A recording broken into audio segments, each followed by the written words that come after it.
Hello everyone, welcome back to Road to 1K. I'm your host, Timothy Falconite, and today's match is going to be this tier-free standard match on the map Rivendell versus somebody McCoy.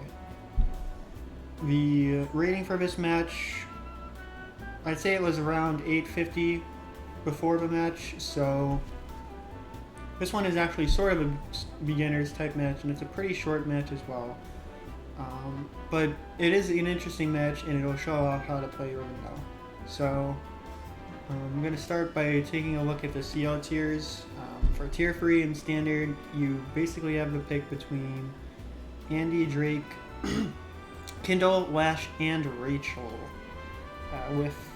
If you really want to be crazy, you could always pick from any of the tier 4s except for Luck, except for Flack and Jugger were banned. But basically, if you were looking at Rivendell, the fun thing about Rivendell is, well, there's a couple of things that are fun about it. First is that it's relatively new, although it's kind of a year old at this point.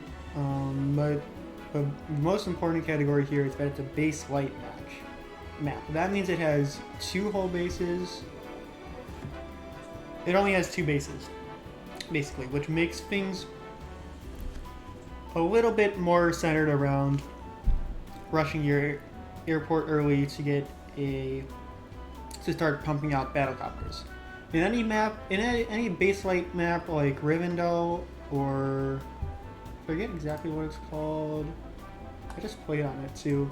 I think it's not a river super. It's Inland Waters. Inland Waters is another one of those maps that's very base light and tends to focus a bit more on spamming units from... It focuses a little bit more on having good battlecopters because you have 2 airports and only 2 bases. So that's an interesting point of this map. It's not as beacopter centric as that other map because there's only 1 airport here, but the airport is still very important. For a number of reasons. First of all, there's a bunch of... Just the terrain on this map is very good for battlecopters. Battlecopters can dart across stuff very easily while tread entire units get bogged down in the forests. And even the plains here in the main fighting areas a little bit. In the center fighting areas. So in the center... Actually, I guess we should focus a bit more on the fronts for this match. So you have your basin airport front up here. With, I guess you have this harbor as well, but really you should only be focusing mostly on the base and the airport here. This is going to be your strong side. You're going to be pushing down towards your opponent's HQ or up towards your opponent's HQ in this case. And then mainly defending with this this harbor, I guess, but mainly just this one base. And this one base is in a kind of a weird spot for defending. First of all, it's stuck nicely in this little crook here. So if you want to pump out, it's very nice to pump out like some artillery because you have a nice little natural choke point here, and you can defend this area relatively easily. But the weird thing about this is that it's 2 free turns away from the HQ, and it's very, very easy to HQ and rush in this map. As you can see here, Woody711, who is a user, I think he's in Live League, so I know him from there. And he's basically saying Lash is a good pick here, and I sort of agree with that because Lash,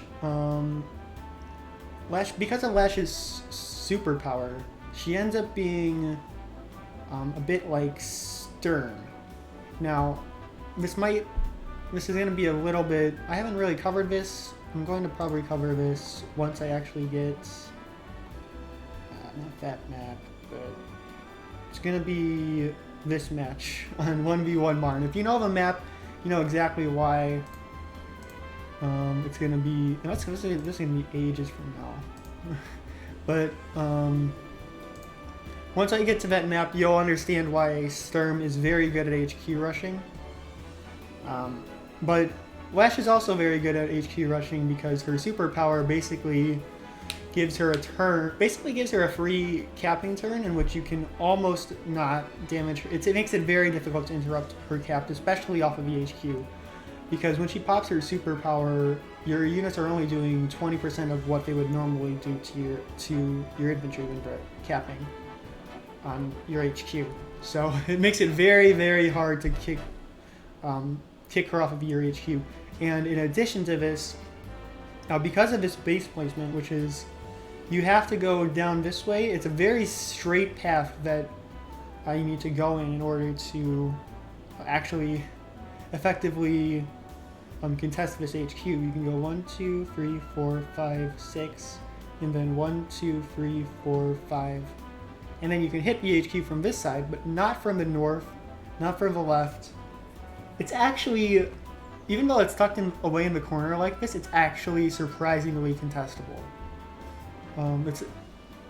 It's kind of the opposite of what you would naturally think. So that's why Lash is pretty good in this map. Another good unit in this, another good CL in this map is Rachel, as Woody also points out here. I don't need to click on his. But anyways, basically, the reason for that, is because it's going to be hard to...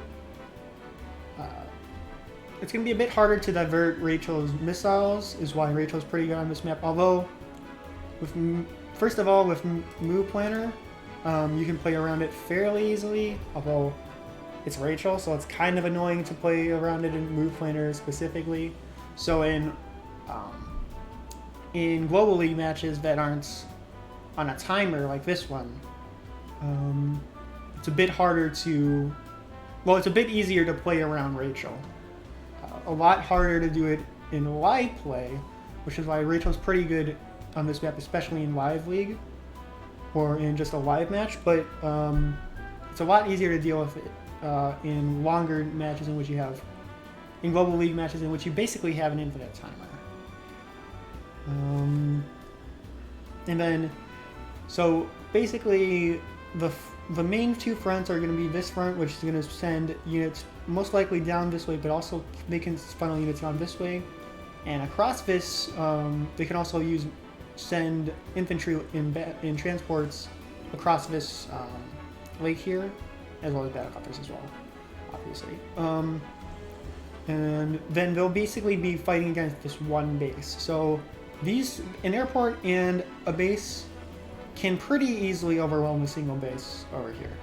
So you basically have two options. Either you send in reinforcements from your other side, from your strong side, in which will not only will they be cut off by your opponent's weak side units if you try and send them this way to reinforce here, but well, basically just that. They'll get cut off by your opponent's weak side, and your opponent will be able to just harry your reinforcements and then have a stronger concentration of units on their strong side. I think I don't really follow my advice too well in this match, but I would not invest super heavily in your weak side on this map. Maybe a couple artillery and then a little bit of a couple artillery and infantry, and then maybe a tank or two, but mainly just focus your units on your strong side. Pumping up battlecopters, transport copters, tanks, anything you can afford, really. I don't think recons, really, because of the heavy terrain on this map. And then Lash is also pretty good because she can actually reinforce her HQ a little bit easier from this base, because if you pop her normal or superpower, she does gain that. She does gain the ability to reinforce through this forest. So instead of just the choke point, the very narrow reinforcement route that I showed off earlier, Lash can actually, with her powers activated, go through this forest to ward off attacks from this HQ. But this is a surprisingly explosive HQ. The other thing that's interesting about this map is this comm tower here. Really all it is you kind of will just want to build a transport copter early. But basically you have to invest in a transport copter in order to get this, so it's better to get this early and to cap this early, get the transport copter early, as it usually is actually in light-based maps like this. You usually want to invest a little bit in transports early on because you don't have as much unit count, so getting the transports actually is kind of like a free unit for your unit count. As airports usually are, but even especially in like base light matches like this, I feel like your unit composition should probably be, even though normally, I would say normally with like 3 bases, your unit composition should be like 80 to 90% ground units with only a couple units from your 1 airport. But the more airports you have as a percentage of your production base, the more heavily you kind of want to build stuff like battlecopters and stuff, and that makes Jake actually pretty good on this map because Jake's battlecopters are pretty good. I'm gonna go over this pretty briefly, but. Basically, in base light maps, COs with good air units are generally pretty good, and that's because they focus a bit more. Because there are more of your air units, it's better to have better air units. Just a basic, way to describe it. So, Jake's pretty good because his battlecopters. Jake and Kindle are pretty good because their battlecopters are buffed on their respective terrains. Even with their air units. Slash doesn't take advantage of this, so if you look at I think I already have it loaded here actually. If you take a look at the map analysis, Jake's kind of low because people use Jake in higher tiers, obviously, but Kindle's at 60%. 60% win rate here, which is kind of crazy, honestly. Lash is pretty high as well. Rachel's not as high, but I would say that's mainly because this is using a lot of Global League CO data, so Rachel is more of a Live League based CO. She's way better in Live. You don't have the time to calculate to use the move planner properly. But I think that's. Oh wait, hold on. Open this back up. So.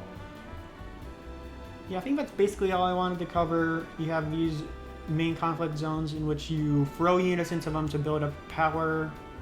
If you're playing Lash, really, what you want to do is throw your units into the meat grinders here to build up to your superpower, while pushing as much as you can towards the opponent's base. And then when you pop your superpower, you get a good cap on there. So.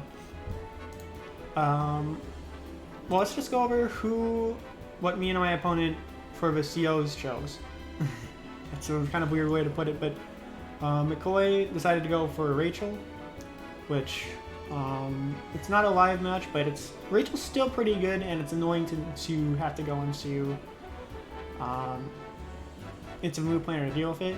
But I chose Andy, and the reason why Andy's actually not too bad on more HQ rushy type maps like this is that his normal power actually is pretty effective when you're trying to cap stuff. So that +2 HP is going to be pretty effective, as you will see when I get into the match. God, I'm already 14 minutes in with a preamble. But anyways, Rachel's also pretty good. Why don't I give it a 5? But I'd say Lash is probably the best CO for this map. Kindle's also pretty good, but I think Lash is a little bit better. But we went for the OCOs, so let's just go ahead and jump into the match. So, as you can see here, I'm immediately heading for the airport as soon as I can. Both of us go for the immediate funds as well. There's base right next to that. Well, the city right next to the base. My opponent is actually opting to ignore the airport for a little bit, which is interesting. You can do that. The reason why I'm going for the airports first is, first of all, to secure the production center.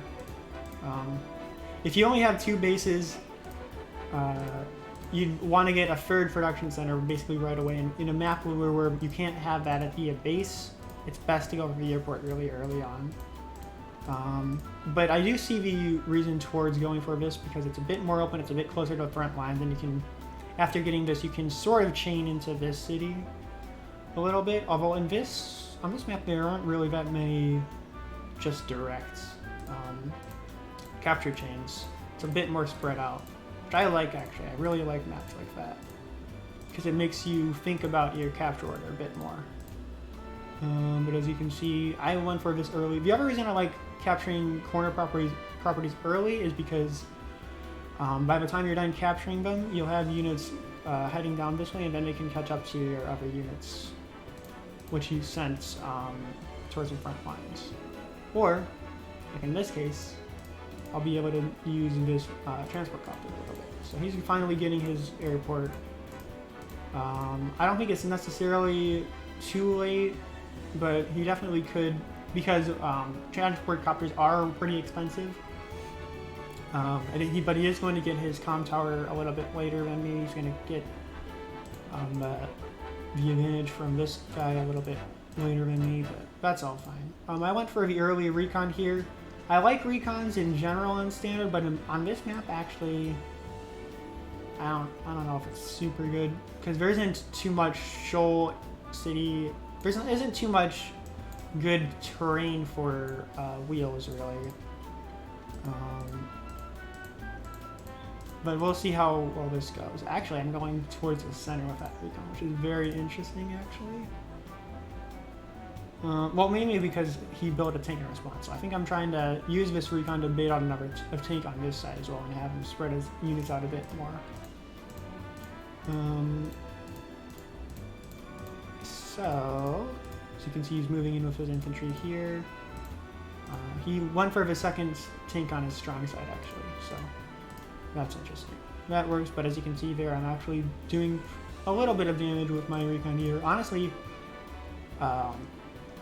if a recon gets off like 2 good hits on infantry, it basically pays for itself in standard. So as you can see here, I placed the artillery in a sort of weird way. He'll be able to contest this, but I'll also be able to contest. But I'm making sure that I'm not really going too heavy in here with the artillery just yet. I think, now that I think about it, maybe going tank first would have probably been better, because I would have been able to get it on this city, and then I would be able to protect the infantry a bit more, but whatever. It's just a little bit of nitpicky stuff. And this is right here is a very good spot to put your artillery in, as you'll see in a second. Well, in a couple turns. As you can see, he's actually making pretty good gains on his income. I'm falling behind quite significantly, actually. Although, I am contesting fairly effectively in the center here. But as you can see, well, actually I'm ahead a little bit right now, but that'll flip back in a little bit. Yeah, he's contesting this city, so that's annoying. And because he was able to grab this a bit early, whereas I wasn't, on this side, he's going to get a bunch of income for this city for a while, so it's good on him. But as you can see, they're consolidating here. Very good spot. Not letting him take this city too. So take a shot, it looks like, and then join trap there. And then I move in with the mech to prevent him from really contesting the city with his tank. When did I build that mech? Probably was last turn, right? Yeah, I think I did it. Well, I did it because mechs are cheap and they're good against tanks if you can get them to the front lines. And I had my transport copter there anyways, so I figured I'd just change it like that. But he's moving in with his artillery a bit to kind of trap me a little bit. He's contesting with his infantry. Not that it matters too much. Because I'm able to... And as you can see there, he's going a little bit... he's going a little bit... he's moving in with his infantry a bit aggressively, so I cut him off immediately with my tank. I don't want to deal with that at all. I'm recognizing that it's kind of hard to... I think at this turn, I kind of realized, wait a second, this is kind of hard to contest. This is actually kind of hard to contest, really, really hard. So I move him like that and get a good shot off on his artillery. And then I think at this point I decide, you know what, screw it, I'm gonna go for his HQ. So I move in these two infantry like that, just to do that mainly. I move in with the transport copter to protect my mech from his tank a little bit, because, well, I don't know, it sort of works. But it's not like super effective though. But as you can see, he moves in like that, takes out my recon finally, but my recon actually did a good amount of work, so I'm happy with that. He's got his infantry down there, just chilling, probably going for these properties, but it's too late for that. I move in with these two infantry, load up my mech into the battlecopter and drop it off here. And at this point, he should be getting a little bit scared, honestly, because I've got 3 infantry units headed straight for his base. But I think he's a bit distracted by my other units elsewhere. So, as you can see, so far he's kind of ahead a little bit in value. Yeah, quite a bit actually, because that was after I had built one of my units. So he's actually ahead fairly by a good amount. And this turn is pretty good for him as well. He's got a good amount of stuff moving in here. He's effectively taking control of this area right here. Very good moves on his part to take control here. The only issue is that he's not really paying attention to this side at all. And because I'm Andy, well, he's doing a little bit, but really what he should have done was attack into the mech and reinforce with other units, because I'm Andy. And because I'm Andy, I'm going to be able to do something with this. His power gains an extra 2 HP on all of his units, so I start by taking some encounters with my other units. As Andy, you can do this pretty effectively just to gain extra funds for your next power. Then I go for the hyper repair, and boom, going in like that, boom, take him out. And honestly, this isn't the best move. I should have probably just kept capping here. And the reason is because I would have grabbed this in 2 turns, but the main reason is because McCoy's probably going to get for a superpower next turn, and if they pop it now, there will be a missile headed straight for this ball of units here capping the HQ. Really, I shouldn't be. I should be trying to divert the missiles as much as possible here. I think I used the move pointer a little bit in this.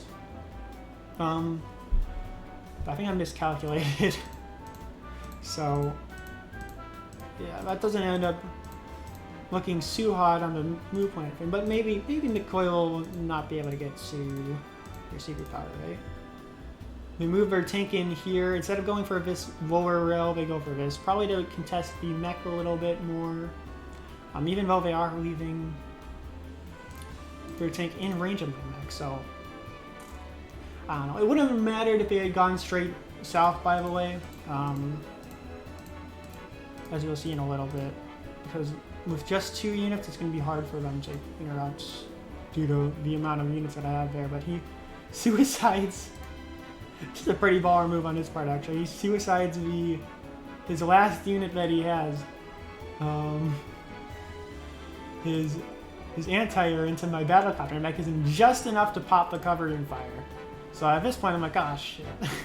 I've really got to go off the wall down here, because look at the unit value and number and count ratio here. It's not looking good for your homeboy here. So I keep the cap going here. I join cap so that next turn, hopefully I can be close over here. And I actually charge the tank here with the mech.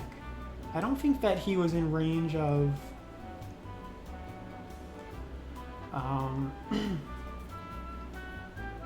yeah, he's not in range of my VHQ anyways from that position. But this way, with that move, and I actually move my battlecopter down here as well. I'm trying to cut off his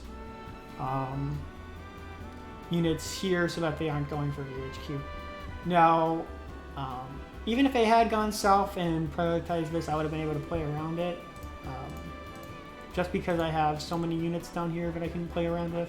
So I would have been able to block his units effectively enough to gain the edge here and get the HQ cap anyways, but as you can see here, I'm moving the tank down here to cut off his tank, so he can't move it down here to reinforce.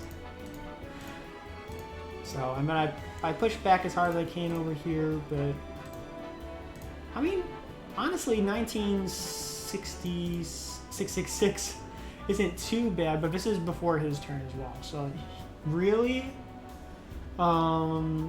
he should have.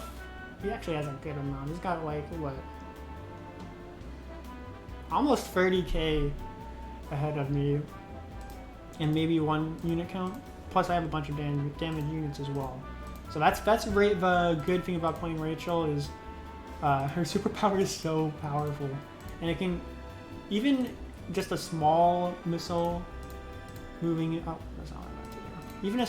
Even if only one of her little missiles head into an area, it can cripple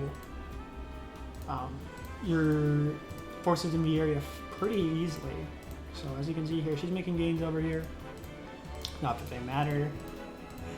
Going for a third tank here, but now this is really. It was kind of over a couple of turns ago, but this is really where I secure it, pop my power, and press the cap button. Now there's 1 health remaining on this HQ, meaning that it's over.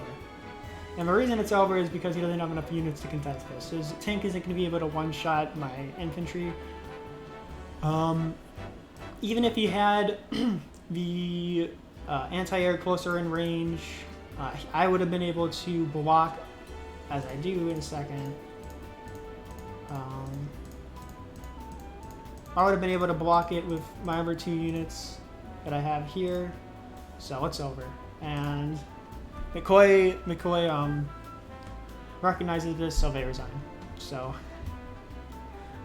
yeah, this is actually a good number of maps in A rank maps especially. It's pretty easy to HQ rush like this. I think if he were able to cut off this, I don't think I would have won. Although it's possible, but I think he's pushing too effectively here. He's about to gain the income advantage, I think. Yeah, he's about to gain the income advantage. He would have been able to just push north with his ball of units as well, and actually take my HQ if he were able to push me off of this, off from over here. So, yeah, that's that. That's why Andy's pretty good at HQ rushing. But you also saw why Rachel is pretty good on this map as well. Because even I don't think I used the move planner too much, but let's assume I had. It is really tricky to use remove planner against Rachel as opposed to people to CLs like Sturm or Von Bolt even. So that's... Yeah, I guess that's about it for this map. Yeah, that's this week's episode. Next week will be why you shouldn't pick grid and fog. As you will see. Well, honestly, why you should never pick grid, because grid's bad in general. Well, I think grid's okay in standard. I will say grid's probably pretty good in standard. Not in fog, and not in high funds, I don't think. Not even remotely in high funds. But you'll see that next week if you tune in, so subscribe for if you want to see that. Like if you liked this video.